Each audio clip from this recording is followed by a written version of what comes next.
Bonjour, c'est Ursule encore. On est le 12 janvier 2019.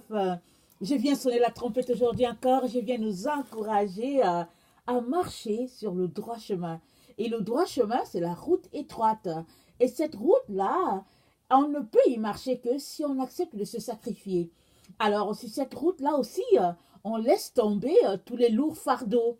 Parce que vous savez, on peut porter plein de choses sur nous, des sacs de voyage, des sacs à main, et puis etc., etc. On peut mettre des trucs sur la tête, comme on porte de lourds fardeaux, comme dans certains pays. Mais on peut aussi juste décider d'aller juste avec nos deux mains. Alors, ou bien prendre un petit sac à dos. Alors, le petit sac à dos, ce serait quoi? Est-ce que ce serait, par exemple, la Bible? Alors, si c'est ça, oui, ça vaut la peine. Sinon, alors, si c'est pas la Bible, alors il faut tout laisser. Il faut tout simplement marcher sur ce chemin-là. D'abord, il est étroit. Très souvent, on ne peut pas y marcher deux. C'est une seule personne à la fois.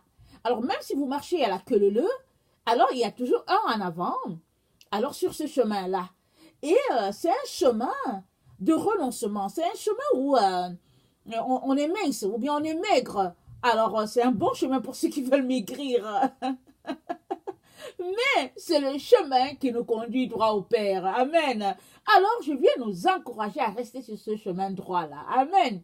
Donc voilà, aujourd'hui, je viens parler de les 10 vierges, oui, mais c'est quoi la lampe dont le Seigneur Jésus-Christ parle dans la parabole des 10 vierges? Parce que très souvent, on lit quelque chose, mais on ne sait pas ce que ça veut dire exactement, si bien qu'on ne réussit pas à connecter vraiment à la parole de Jésus, à ce que Jésus-Christ est en train de nous dire et ce qu'on devrait faire. Et très souvent, connaître l'explication d'un mot fait tout simplement la différence. Alors, j'aimerais vraiment qu'on plonge le regard sur c'est quoi la lampe.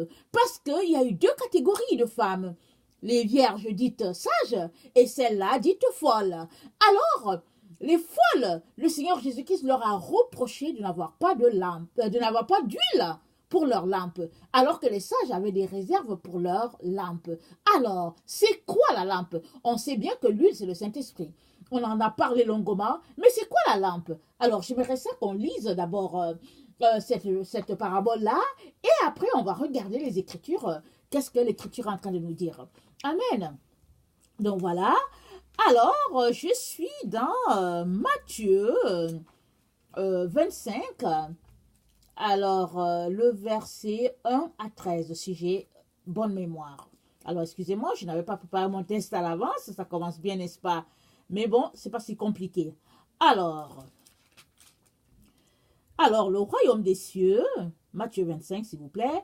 Alors, le royaume des cieux sera semblable à 10 vierges qui, ayant pris leur lampe, allèrent à la rencontre de l'époux. 5 d'entre elles étaient folles et 5 sages. Les folles, en prenant leur lampe, ne prirent point d'huile avec elles. Mais les sages prirent avec leur lampe, de l'huile dans les vases. Comme l'époux tardait, toutes s'assoupirent et s'endormirent. Au milieu de la nuit, on cria, voici l'époux, allez à sa rencontre. Alors toutes ces vierges se réveillèrent et préparèrent leurs lampes. Les folles dirent aux sages, donnez-nous de votre huile, car nos lampes s'éteignent. Les sages répondirent, non, il n'y en a pas, il n'y en aurait pas assez pour nous et pour vous. Allez plutôt chez ceux qui en vendent, achetez-en pour vous. Pendant qu'elle allait en acheter, l'époux arriva. Celles qui étaient prêtes entrèrent avec lui dans la salle des noces, et la porte fut fermée. Plus tard, les autres vierges vinrent et dirent, Seigneur, Seigneur, ouvre-nous. Mais il répondit, je vous le dis en vérité, je ne vous connais pas. Veillez donc, puisque vous ne savez ni le jour, ni l'heure. Amen. Alors, au premier verset, ça nous dit que, alors le royaume des cieux sera semblable à 10 vierges qui, ayant pris leur lampe, allèrent à la rencontre de l'époux. Alors, les folles, en prenant leur lampe, ne prirent pas d'huile. Les sages prirent avec leur lampe de l'huile dans les vases.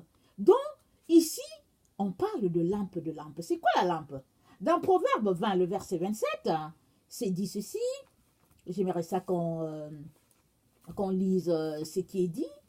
Alors, Proverbe 20, verset 27. le souffle de l'homme est une lampe de l'Éternel. Il pénètre jusqu'au fond les entrailles. Alors, le souffle de l'homme, c'est ça la lampe de l'Éternel. Alors, Genèse 2, le verset 7, ça dit ceci. Genèse 2 verset 7. L'Éternel Dieu forma l'homme de la poussière de la terre. Il souffla dans ses narines un souffle de vie et l'homme devint un être vivant. Alors, le souffle de vie de Dieu dans l'homme a fait de lui un être vivant. C'est-à-dire un être qui n'est pas mort. J'espère que vous le comprenez. Oui, vivant comme toi et moi, mais un être vivant dans le sens qu'il a la vie de Dieu en lui. Alors, il était vivant. Il était dans la gloire de Dieu, la présence de Dieu. Il était vivant, il n'était pas mort. Parce que nous savons tous aujourd'hui que tu peux être vivant, marchant sur tes deux pieds, mais être déjà mort, sachant que tu appartiens au diable. Alors, Dieu souffla donc le souffle de vie dans les narines de Adam. Alors, Adam devint un être vivant. Alors, voilà. Et puis, j'aimerais ça qu'on regarde Job 32, le verset 8. On va parcourir un peu les Écritures, comme ça, on aura une bonne idée et on va plus se demander c'est quoi la lampe. Ou bien, on n'aura plus de doute en ce qui concerne si nos lampes ont de l'huile ou pas. Alors, Job 32, le verset 8, ça nous dit ceci. Mais en réalité, dans l'homme, c'est l'esprit, le souffle du Tout-Puissant qui donne l'intelligence. Alors, Job nous dit que ce qui est en toi et moi, c'est le souffle de l'Éternel, le souffle du Tout-Puissant. C'est cela qui nous donne l'intelligence. L'intelligence selon Dieu, bien sûr, pas l'intelligence selon le monde. Alors, c'est ça l'information que nous avons. Alors, nous avons l'information que le souffle de l'homme, c'est ça la lampe de l'Éternel. Nous avons l'information que Dieu souffla en Adam son souffle à lui et ça a fait d'Adam un être vivant. Et maintenant, nous avons l'information que, alors, le souffle de l'Éternel en nous, ça nous donne l'intelligence. Alors, mais en réalité, dans l'homme, c'est dit, c'est l'esprit, le souffle du Tout-Puissant. Alors, dans Zacharie 12, le verset, je pense le premier verset, Zacharie 12, le premier verset, ça dit ceci, oracle, parole de l'Éternel sur Israël. Ainsi parle l'Éternel qui a étendu les cieux et fondé la terre, et qui a formé l'esprit de l'homme au-dedans de lui. Je vais lire sur le verset 2. Voici, je ferai de Jérusalem une coupe d'étourdissement pour tous les peuples d'alentour, et aussi pour Juda, dans le siège de Jérusalem. Alors, ainsi parle l'Éternel qui a étendu les cieux et fondé la terre, et qui a formé l'esprit de l'homme au-dedans de lui. Donc, en toi et moi, il y a un esprit qui est en nous, et c'est Dieu qui a formé cet esprit-là. C'est en dedans de nous. C'est pas à l'extérieur, c'est à l'intérieur. C'est carrément en l'être humain. Quand Dieu dit que je lui parlerai et tout, c'est dans cet esprit-là, l'esprit de l'homme. C'est en ça. C'est de ça qu'il est question. Alors, la lampe dont le Seigneur parle ici, c'est dans ce souffle-là. Parce que on a commencé en lisant Proverbe 20, le verset 27, qui nous a dit l'esprit de l'homme, c'est... Attendez, il faut que je le cite bien. Excusez-moi, je vais retourner le relire pour m'assurer que je le cite bien. Alors, le truc, Proverbe 20, le verset 27, ça dit ceci. Le souffle de l'homme est une lampe de l'Éternel. L'Éternel a plusieurs lampes. Il a, je ne sais pas, en tout cas au moins 7. Parce que c'est le chiffre 5, le chiffre parfait. Alors, il y a au moins 7. Ça, au moins, on peut être sûr de ça. Dieu est Dieu, c'est vaste, il est grand, il est puissant, on ne peut pas tout savoir de lui. Ok? Ok? Le souffle de l'homme est une lampe de l'Éternel, il pénètre jusqu'au fond des entrailles. Alors, le souffle de l'homme est une lampe de l'Éternel. Notre souffle, ce que Dieu nous a donné, c'est une lampe de l'Éternel. Ça dit que Dieu nous éclaire par là. Ça dit que dans notre souffle est une lampe. C'est une lampe. Et dans le psaume 119, le verset 105, le psaume 119, le verset 105, excusez-moi, je n'avais pas bien apprêté mon passage, mais c'est pas compliqué. Ok. Psaume 119, le verset 105. Ça dit ceci. Alors, Ta parole est une lampe à mes pieds et une lumière sur mon sentier. Ta parole est une lampe à mes pieds et une lumière sur mon sentier. On connaît tous ce verset-là, n'est-ce pas, nous les enfants de Dieu. Ta parole est une lampe à mes pieds et une lumière sur mon sentier. Alors ici, on a l'information que c'est la parole de Dieu qui est une lampe à nos pieds et une lumière sur mon sentier. Autrement dit, cette parole de Dieu-là, si elle est en nous, c'est elle qui éclaire notre esprit et qui fait que notre lampe brille. Alors ta parole, la parole de Dieu, la Bible que tu as, la parole de Dieu, et puis c'est sa parole aussi Réma, quand il te donne une parole et tout, c'est, on vient de le lire, ta parole est une lampe à mes pieds et une lumière sur mon sentier. Alors la parole de Dieu n'est pas une lampe en l'air, je vais dire sur notre tête, mais c'est à nos pieds. C'est pas, c'est vraiment, Dieu est en train de nous dire quelque chose. Les pieds, c'est avec les pieds qu'on marche. Alors cette parole-là nous dit que, ce verset-là nous dit que, la parole de Dieu est une lampe. Pendant que tu marches avec le Seigneur, cette parole-là t'éclaire. Elle est à tes pieds. Et puis, elle trace le chemin pour toi parce qu'elle t'éclaire. Tu ne marches pas dans l'obscurité.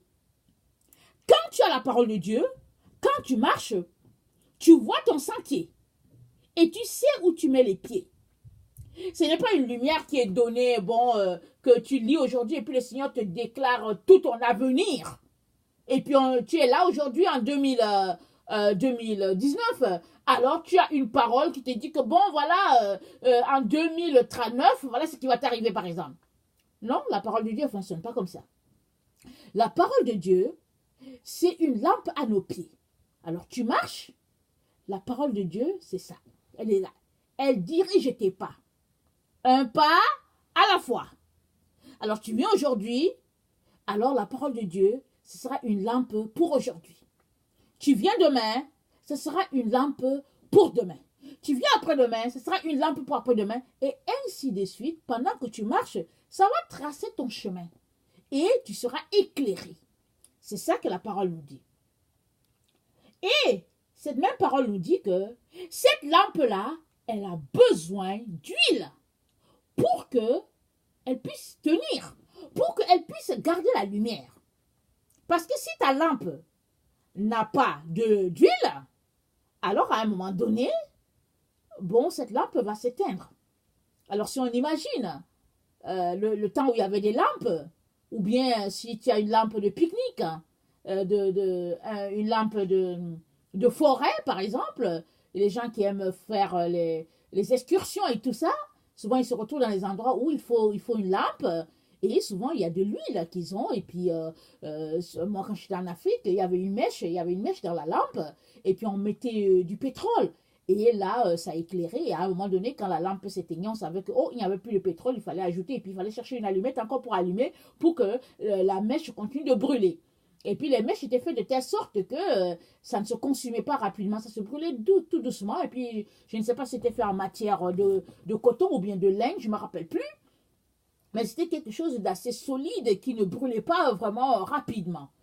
Alors, là, la parole de Dieu donc est cette lampe-là.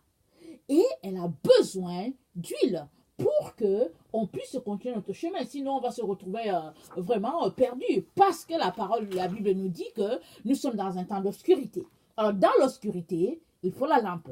Et même sur cette terre, la terre, le monde, ses valeurs, c'est l'obscurité. Et pour que tu puisses marcher dans la lumière, tu as besoin d'être connecté à la parole de Dieu et ainsi tu vas marcher dans la lumière de Dieu, selon la lumière de Dieu, par la lumière de Dieu, dans un monde déchu où ce n'est que ténèbres. Alors, le psaume 119, le verset 130 à 140, j'aimerais quand même qu'on lise un peu toute cette partie-là parce que j'ai quelque chose à apporter. Le psaume 119, alors le verset 130 à 140, ça nous dit ceci. Excusez-moi. La révélation de tes paroles est claire. Elle donne de l'intelligence aux simples. Donc, ce n'est pas parce que tu as la parole de Dieu, qui est une lampe à nos pieds, que tu seras éclairé. Mais c'est la révélation de cette parole-là qui fait que tu deviens intelligent et tu peux marcher selon Dieu. Et cette intelligence-là, elle est donnée au simple. Pourquoi au simple? Parce que si tu es orgueilleux, si tu es pédant, tu ne vas pas saisir la pensée de Dieu et tu ne dois même pas marcher selon les choses de Dieu. Pourquoi? Parce que ce que Dieu dit, c'est tellement simple. C'est des 1 plus 1 et puis ça fait 2. C'est trop simple. Et très souvent, quand on se trouve tellement intelligent, on ne veut pas suivre cela. Un jour, je parlais du Seigneur à quelqu'un et la personne m'a dit, écoute Ursule, je ne mens pas, je ne vole pas, je n'abuse pas des gens, je suis une personne correcte. Pourquoi penses-tu que est-ce que j'ai besoin de Jésus? Les gens qui ont besoin de Jésus, ce sont les gens qui commettent de mauvaises choses. Entre parenthèses, il n'a pas dit faux sur ce qu'il a dit. Il n'a pas dit faux. C'est nous qui voyons que vraiment on est rempli de péchés. C'est nous qui disons, Seigneur Jésus, j'ai besoin de toi. Mais les autres qui trouvent qu'ils sont bons à leurs propres yeux, ils ont des diplômes, ils ont des postes, ils sont intelligents selon le monde, pourquoi est-ce qu'ils vont vouloir notre Jésus? Alors cette personne-là, elle a parlé exactement selon les gens du monde. Elle a dit, je ne sais pas pourquoi j'aurais besoin de Jésus. Vous voyez? Il avait des gros diplômes, il avait tout ce dont il avait besoin, mais il n'était pas capable de connecter à la simplicité du message de Jésus. Et le message de Jésus, c'est quoi? Quiconque vient à moi aura la vie éternelle. Alors Jésus, il ne te demande pas d'aller puiser de l'eau au Qatar alors que tu vis par exemple au Québec. Il ne te demande pas ça. Jésus-Christ dit, viens à moi. Si tu es fatigué et chargé, si tu as trop de problèmes, peu importe, viens à moi et tu auras la vie. C'est simple. Alors, quelqu'un qui est brillant selon le monde, qui a tout ce qu'il veut, il va s'arrêter, il va dire, mais pourquoi est-ce que j'ai besoin de lui? Anyway, il n'a même pas, bon, en tout cas, il est mort sur la croix, etc., etc. Alors, on vient de lire que c'est la révélation de la parole de Dieu qui donne l'intelligence au simple. Et le verset 131 dit, j'ouvre la bouche et je soupire, car je suis avide de tes commandements. Il n'y a que quelqu'un qui aspire, qui aimerait avoir plus Dieu, qui peut ouvrir la bouche pour soupirer, pour dire, ah Seigneur, j'aimerais plus, oh quelle nourriture, oh Jésus donne encore. Mais sinon, pendant que tu fais ça, il y a d'autres qui sont à côté, même tes frères en Christ, qui vont dire, mais qu'est-ce qu'elle a? Mais qu'est-ce qu'elle a au fait? Comment est-ce qu'elle peut parler de la parole comme ça? Parce que moi, quand je la lis, je ne trouve pas, je ne trouve pas, je n'expérimente pas ce qu'elle expérimente. Alors, le verset 131 dit, j'ouvre la bouche et je soupire, car je suis avide de tes commandements. Tourne vers moi ta face et aie pitié de moi selon ta coutume à l'égard de ceux qui aiment ton nom. La coutume de Dieu, c'est que ceux-là qui aiment son nom, ceux-là qui soupirent après lui, il les remplit. Alors, il leur donne la révélation de la parole. Alors, mais si toi tu es là, tu viens, tu veux lire la parole, mais tu es aussi assis devant la télévision parce que tu veux voir ce qui se passe, ou bien tu veux lire la parole, mais aussi tu veux écouter le journal sur Internet et tout, alors bon, tu peux être sûr que tu n'auras rien, parce qu'on ne peut pas suivre 2 livres à la fois. Amen. Donc, affermis mes pas dans ta parole et ne laisse aucune iniquité dominer sur moi. Les péchés, iniquité. Délivre-moi de l'oppression des hommes afin que je garde tes commandements. Ah, les êtres humains autour de nous, nos amis, nos camarades, nos relations, etc., etc., ils peuvent nous empêcher de saisir la révélation de cette parole-là. Parce que si nous sommes trop avec les gens, alors ils nous perdent le temps souvent. Délivre-moi de l'oppression des hommes afin que je garde tes commandements. Fais luire ta face sur ton serviteur et enseigne-moi tes statuts. Mes yeux répandent des torrents d'eau parce qu'on n'observe point ta loi. Ah, depuis quand toi tu as pleuré parce que tu vois les gens qui bafouent le nom de Dieu? Depuis quand? Mais David nous dit que lui, il pleure quand il voit tout ce qui se passe. Alors nous sommes dans le temps où nous devons aimer le Seigneur de telle sorte qu'on puisse souffrir de voir que les enfants de Dieu ne marchent plus sur la parole de Dieu. Ça devrait te faire souffrir. Si tu te réclames de Dieu, Mais si tu es là que tu ne souffres pas et que tu ne comprends même pas pourquoi certaines personnes soupirent après la parole de Dieu, il y a un problème. Alors, le verset 137 dit, « Tu es juste, ô Éternel, et tes jugements sont équitables. Tu fondes tes préceptes sur la justice et sur la plus grande fidélité. » C'est important pour le Seigneur, la fidélité. Alors, si tu es quelqu'un de fidèle, il n'y a pas moyen que le Seigneur te laisse passer à côté. Il va te donner la révélation de sa parole. Mon zèle me consume parce que mes adversaires oublient tes paroles. Ta parole est entièrement éprouvée et ton serviteur l'aime. Il faut aimer la parole pour en recevoir la révélation. Il faut aimer la parole pour tirer tout le jus de cette parole-là. Parce que la parole de Dieu, non seulement elle est une lampe à nos pieds, mais c'est vraiment de la nourriture, c'est vraiment de la boisson. Et un seul verset, le Seigneur peut te l'expliquer 10 fois, 20 fois. Aujourd'hui, tu le lis, tu te donnes une explication. Demain, tu viens le lire, tu te rends compte que non, en fait, tu n'avais pas compris ça comme ça. Et puis, il te donne une autre révélation. Par exemple, ce verset-là qu'on est en train d'expliquer, la lampe, il y a des années déjà que le Seigneur m'a enseigné dessus. Et j'ai compris que la lampe, c'était l'esprit de l'homme, qui est une lampe de l'Éternel. Parce que l'Éternel parle à l'homme à travers son esprit. Et que c'est Dieu qui a mis le souffle en nous. Mais, quand j'étais encore en train de méditer dessus, hier, le Seigneur m'a révélé que non, la parole, la lampe aussi, c'est la parole. Ta parole est une lampe à mes pieds. Donc, la parole de l'Éternel, c'est aussi une lampe. Mais c'est une lampe qui éclaire nos pieds. C'est là à nos pieds. Pas qui éclaire nos pieds, mais c'est une lampe qui nous éclaire de telle sorte que quand on marche, à notre marche et tout, ça nous montre le chemin. Donc, une fois que tu as cette révélation-là, que tu saisis que la lampe, de la lampe, c'est-à-dire que parlant de la lampe, il est question du souffle de l'Éternel en l'homme. Et ce souffle-là, il est éclairé parce que connecté à la parole de Dieu. Tu ne t'amuses donc pas avec la parole de Dieu. Tu fais tout pour prendre du temps avec le Seigneur. Tu fais tout pour saisir ce que Dieu dit. Parce que quand tu viens dans sa présence, Dieu va t'éclairer. Il va te donner la révélation de ce qu'il est en train de dire. Mais aujourd'hui, nous sommes une génération de micro-ondes. On aime les choses vite faites. Alors, on peut entendre quelqu'un sur Internet, on dit, bon, c'est ma journée, je l'ai passée avec telle personne, la personne m'a enseigné. Ce n'est pas suffisant. Et si tu entends quelqu'un sur Internet, c'est une bonne chose. Mais maintenant, quand tu es dans ton coin, dans ton lieu secret, prends encore cette parole, vas-y, cherche la face du Seigneur, questionne-le, il ne manquera pas de t'éclairer et te donner encore plus.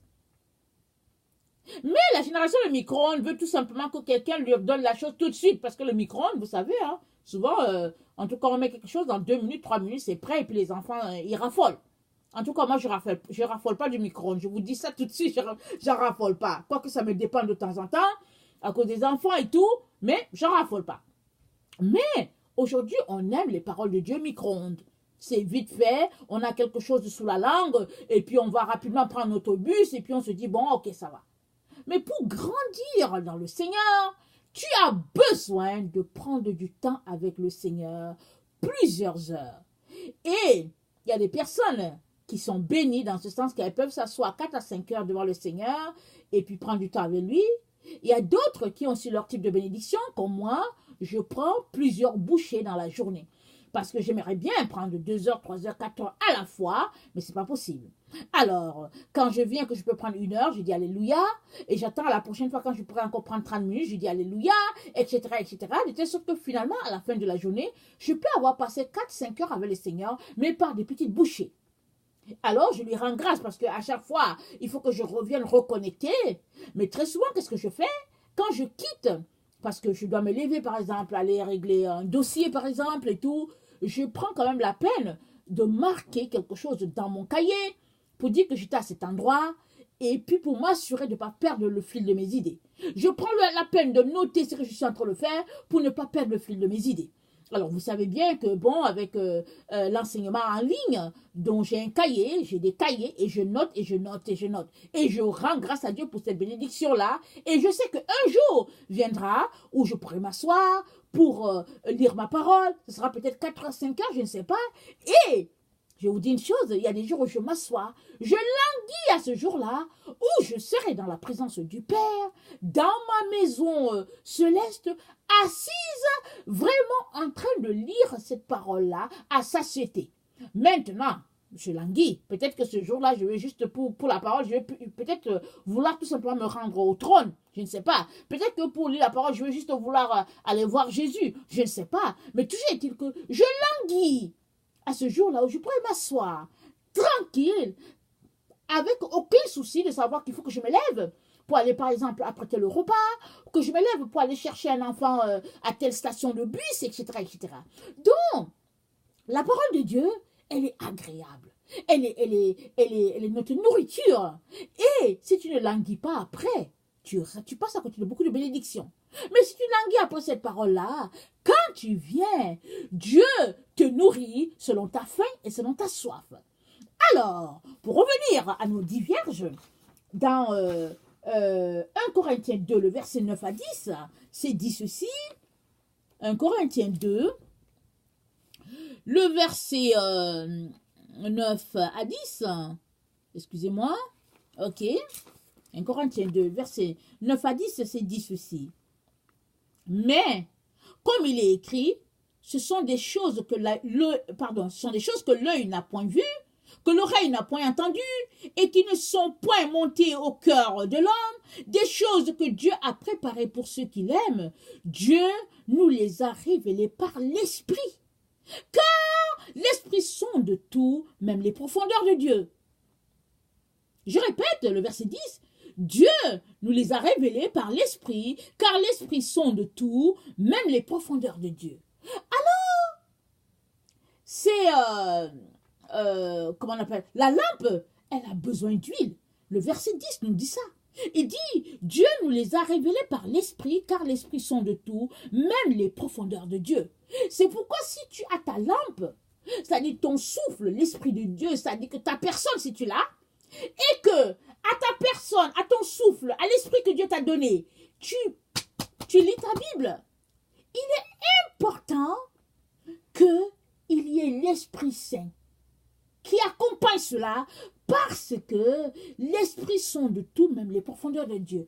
Par l'Esprit, tu vas saisir ce que Dieu est en train de te dire. Sinon, ce sera juste comme si tu étais en train de lire un journal. C'est ça, c'est de ça qu'il est question. C'est pourquoi il est dit quelque part que la lettre tue, mais l'esprit, la lettre tue, mais l'esprit vivifie. Je pense que je cite bien. J'aimerais ça qu'on lise ça, qu'on regarde. Je pense que c'est dans 2 Corinthiens 2, le verset 3. Attendez, on dirait que je suis au même endroit. Il ne faut pas que je passe à côté. 2 Corinthiens 2, verset 3, excusez-moi.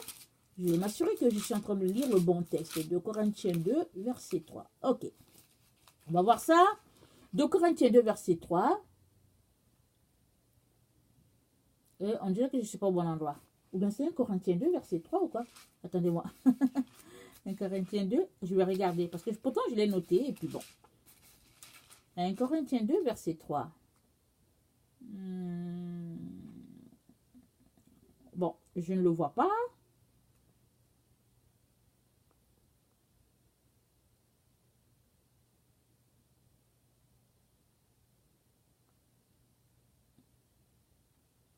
Ok, j'essaie de lire, mais je ne le vois pas. Mais c'est pas grave. C'est cette parole-là qui dit que la lettre tue, mais l'esprit vivifie.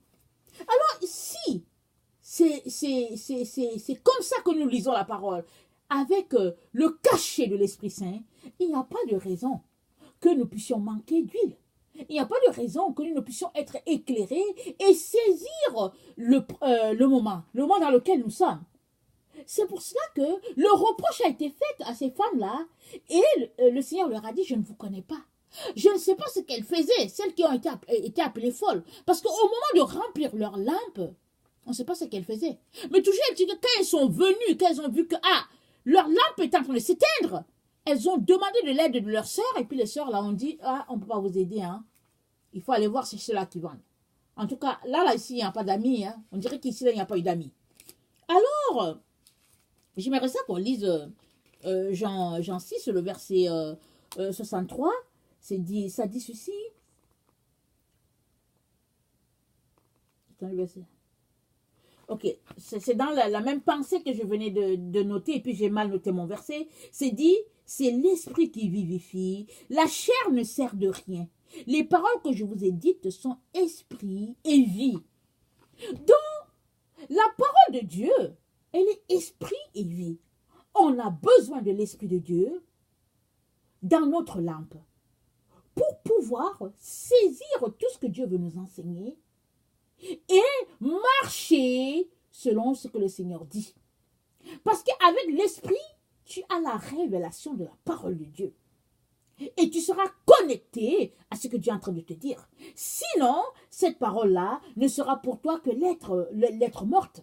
C'est tout. Tu vas la lire comme un journal et tu ne vas pas saisir. C'est pourquoi il y a beaucoup d'enfants de Dieu qui lisent la parole comme ça et puis ils ne saisissent pas. Je ne dis pas que je saisis, hein, je ne dis pas ça.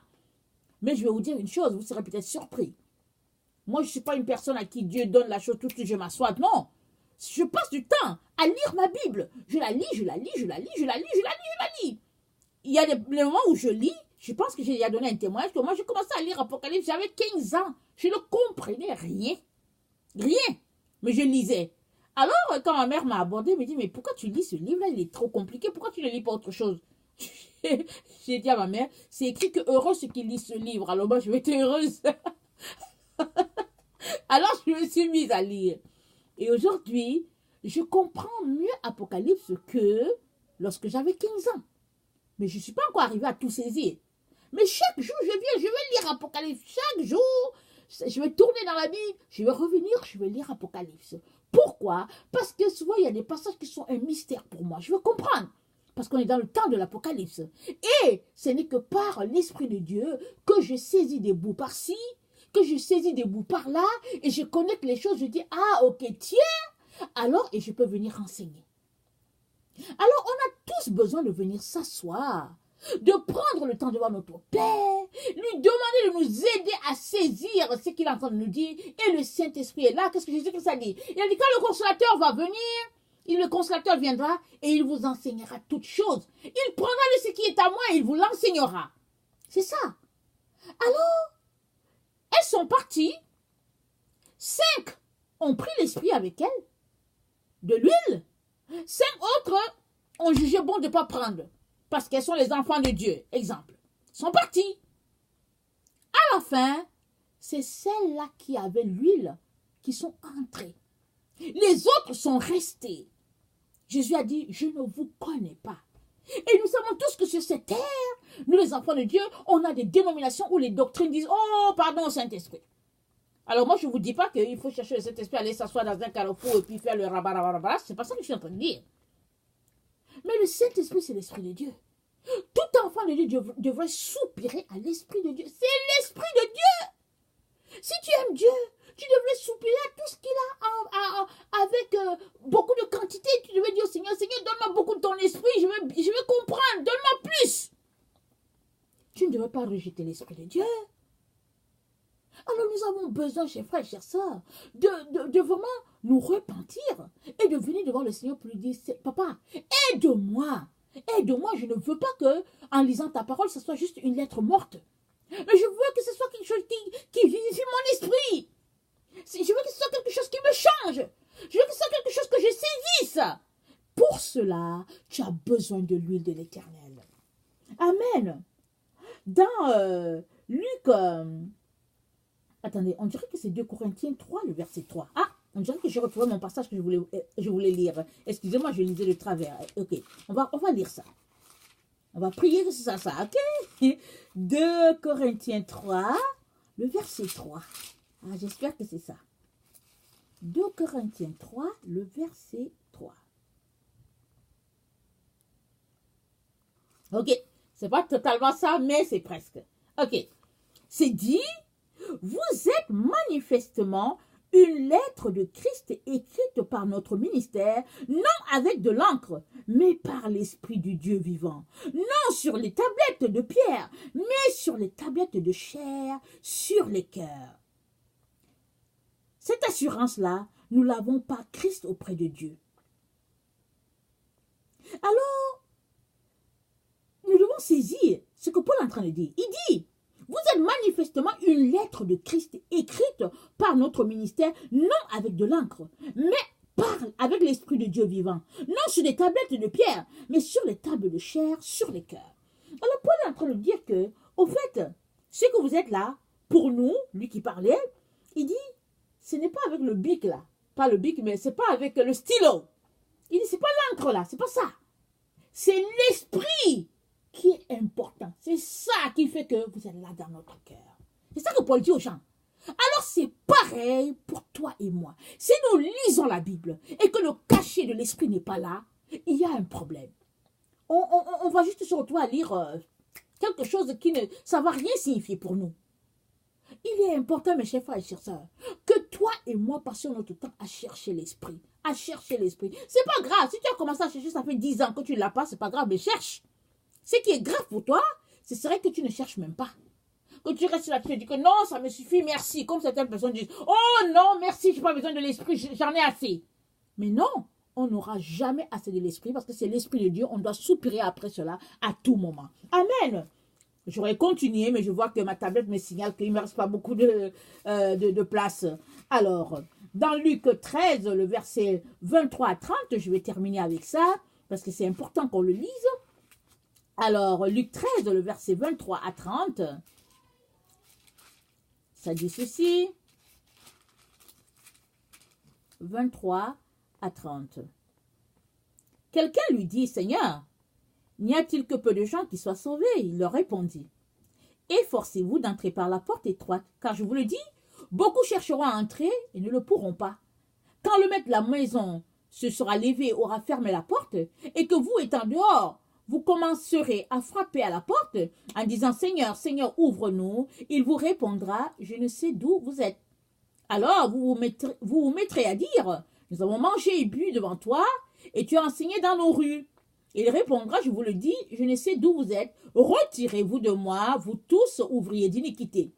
C'est là qu'il y aura des pleurs et des grincements de dents, quand vous verrez Abraham, Isaac et Jacob et tous les prophètes dans le royaume de Dieu, et que vous serez jetés dehors. Il en viendra de l'Orient, de l'Occident, du Nord et du Midi, et ils se mettront à table dans le royaume de Dieu. Et voici, il y en a des derniers qui seront les premiers, et des premiers qui seront les derniers. Alors, et voici, il y en a des derniers qui seront les premiers, et les premiers qui seront les derniers. Alors, je nous souhaite tous d'être des derniers maintenant, afin d'être les premiers plus tard devant le Seigneur. Amen. Donc le Seigneur dit, efforcez-vous d'entrer par la porte étroite. Car je vous le dis, beaucoup chercheront à entrer et ne le pourront pas. Et alors on s'efforce comment? C'est maintenant qu'on s'efforce.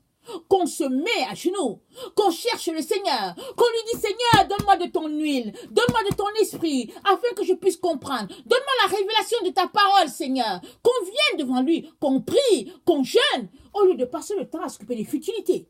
Au lieu de passer le temps à parler au téléphone aux gens pour dire que, eh oui, c'est là, c'est passé. Au lieu de s'asseoir devant Internet ou bien devant la télévision pour regarder des matchs et puis des histoires à ne pas en finir. Il est important que tu puisses prendre le temps pour le Seigneur, parce que l'amour se mesure en temps. Si tu aimes ton Seigneur, tu devras lui donner du temps, s'il te plaît, et tout ton temps. C'est ça qu'il est en train de dire. Alors, efforçons-nous, efforce-toi, moi aussi je m'efforcerai, et on va prier que les autres aussi puissent s'efforcer, comme ça on sera nombreux dans le royaume du Père. Amen. Alors que le Seigneur vous fortifie, qu'il vous donne la grâce de continuer de persévérer. En tout cas, voilà, si toi tu es quelqu'un qui ne connaît pas le Seigneur et qui pratique, par exemple, une religion qui n'est pas vraiment la relation avec Jésus, je viens t'encourager, t'inviter à expérimenter Jésus-Christ. Parce que Jésus-Christ, ce n'est pas le prophète des chrétiens.